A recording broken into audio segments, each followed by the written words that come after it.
So we already saw two ways of writing conditionals, the regular if-else statement and the switch statement. But there is another one, and that's the conditional operator.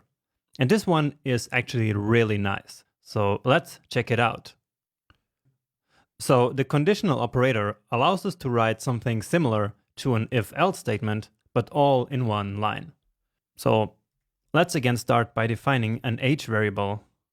And this time I'm setting it to 23. And now let's write age greater or equal 18. So this is here our test to check whether the age is at least 18. So basically if the person is of full age. And then after this condition, we use the question mark. And then here we write essentially our if block. So that's the code that we want to be executed in case that this condition here is true. So let's say console.log, I like to drink wine. Let's again add a nice emoji here.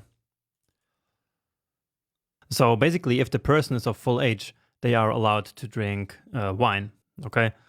And in this if block, so to say, we can only really have essentially one line of code. So only one thing can be done if this condition is true. Then we also need basically a mandatory else block. And that goes after this colon. And so let's just copy this code and say, I like to drink water. Okay. And that's actually it. So let's check the result and then analyze this a bit more. So in fact, what gets logged to the console is, I like to drink wine. And that's because the age is 23. And so this condition is true. Right? And this means that this code here is going to be executed and this one is not. So the second part here, which is essentially the else part. Now, if we were 15, then, of course, the second part is executed. Okay? So that's essentially writing an if-else statement all in one line. But instead of using a statement, we use this conditional operator. And the conditional operator is also called the ternary operator because it has three parts, unlike other operators. For example, the plus operator has only two parts. For example, 1 plus 2. But this one has three parts.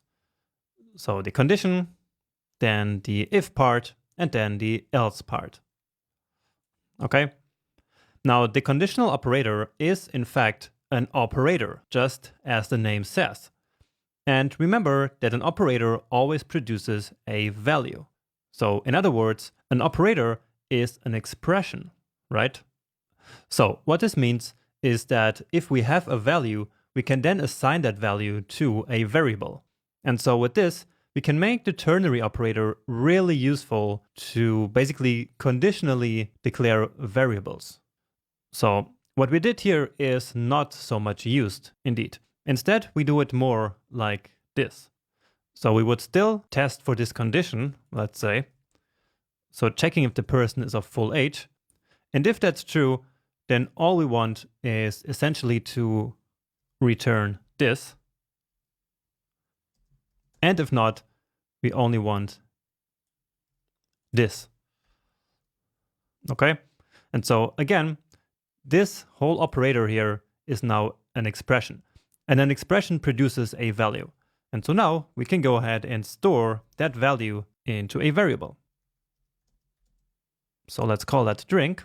And then we can log this drink to the console. And let's comment out this part here and check. And indeed, we get wine as we declared up here. Great. So drink is now really defined conditionally based on this condition and all in one simple line. So without the conditional operator, we would have to use an if-else statement. And with that, this wouldn't be so easy. Remember, when we want to declare a variable inside of an if or an else block, we need to first declare that variable outside. So let's actually do that. So simply call it drink2. And then we would say if the age is at least 18, then drink2 is going to be wine. Let's just grab that here. Or else drink2 is going to be this water here. Okay, and again, we need to define the drink2 variable outside of the if and the else blocks, because any variable that we define inside of a block is not available outside.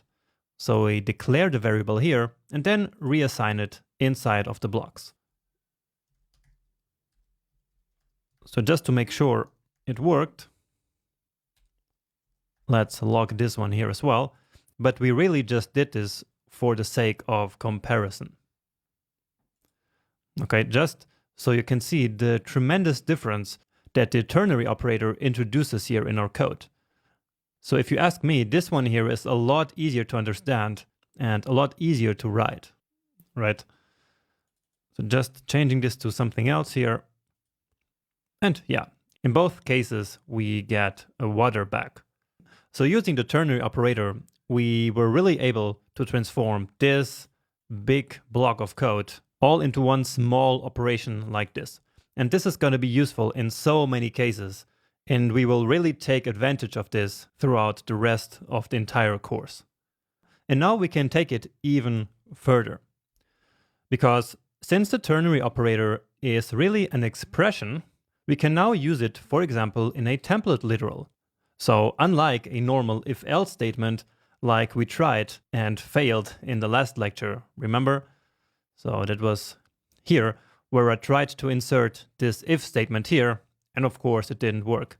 But using the ternary operator, which produces a value, we can actually have conditionals inside of a template literal. So let's simply try that.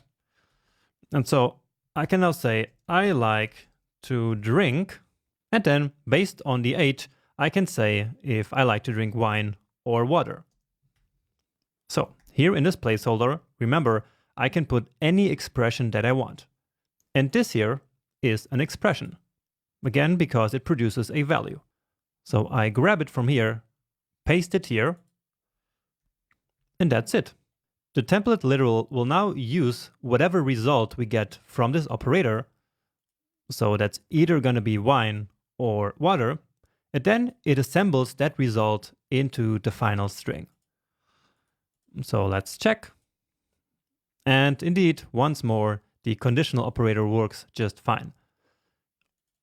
And with our age back to 23, then we got, I like to drink wine. Great. So I hope that this makes sense. I know that especially this part here can be a little bit confusing for beginners.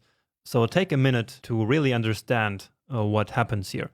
And always keep in mind the concept of operator and of expression, which is something that produces a value. And thanks to that, we can then put that value here in this placeholder in the template literal. All right. Now to finish, I just wanted to mention that the ternary operator is not thought as a replacement of if-else statements. Okay, we still need if-else all the time. For example, when we have bigger blocks of code that we need to execute based on a condition. In that case, the ternary operator is not going to work.